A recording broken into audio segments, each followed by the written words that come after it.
No, I figured I should be able to say something. I mean, Yes, I apologize. I mean, come here and let me, first of all, let me thank you for coming out and continue to advocate and make sure that, you know, we restore and look at how we treat not only our homelessness here, families and men and women, but making sure that the least of us have every opportunity to participate and get up off our feet so we can make sure that they can have a good quality of life. And I want to thank you so much for coming inside of this building, going to every single member's offices, and really making your voice heard. Let's give yourselves a round of applause because this is important.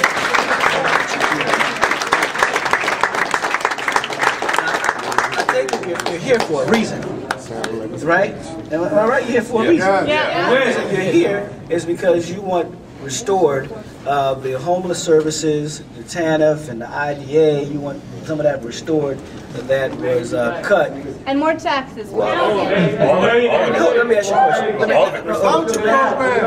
I talk? The voucher program. Can I talk? Yeah, I support the voucher program. Thank you. Oh yeah, I support the voucher program. Every child should have quality education here in the District of Columbia, no matter what. But you're here for Ash. You're not here saying, if I understand it, you want the safety net programs restored. You want homelessness services that was reduced.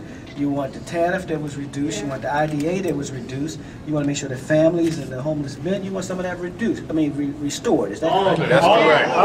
Production trust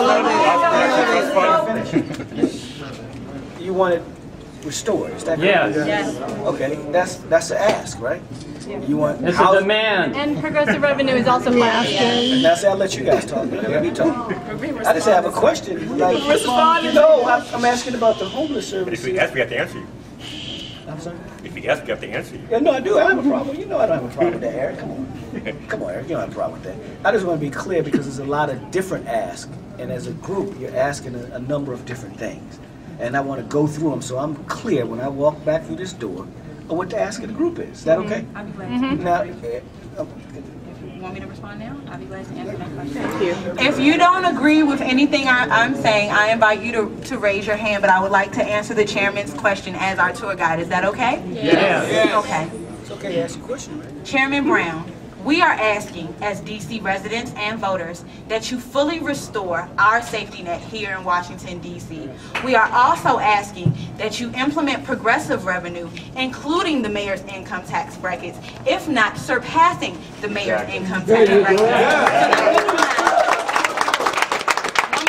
One moment so that he can hear, and if some people don't disagree, because we have several different asks, we can respond. And so that in that regard, every year, as it has been in 4 years, Human Services has taken the brunt of those cuts. Therefore, if we introduce progressive revenue, namely new income tax brackets, we will not have to have that problem next year or the year after that or the year following. We will instead be able to give ourselves one DC, which is not a second DC that has haves and have-nots, but a one DC that is comprehensive and reflective of the diversity of the people who live here. That's it, and that is all. Are we in agreement? Yeah.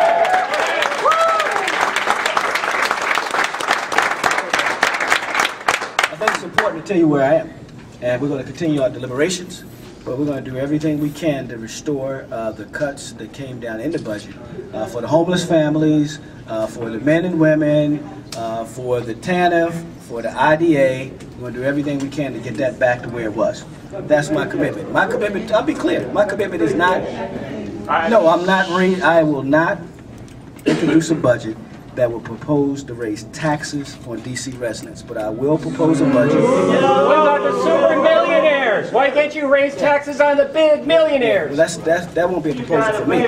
But what will be proposal for me is to ensure that we restore a lot of the cuts that were put in the budget, and those cuts that came down will be restored. And that's what I'm working on, restoring the cuts. And if we can restore the cuts without raising taxes, that's what I'm prepared to do, and that's what I'm ready to do. Okay. Thank you. Thank you, everyone. Next election. So where are you going to find $60 million? So we have several people who have asked Chairman, if you all could listen for just one moment, we have several people who've asked Chairman Brown, since he's been working behind closed doors, since the mayor proposed his budget on April 1st, what he proposes to do to get that money. Would you like to answer that? Mr. Brown, how do you propose to get the money? I just want to know, realistically, can you be honest with us? Because it's not going to come out of thin air. How are you going to get it? Well, we know it's not going to come out of thin air, and that's what we're working on right now. And that's we're going through the budget process as we speak. Speak up, please. We're going through the budget process as we speak. We're going to do every single thing I can to restore, as I just mentioned, all the homeless services.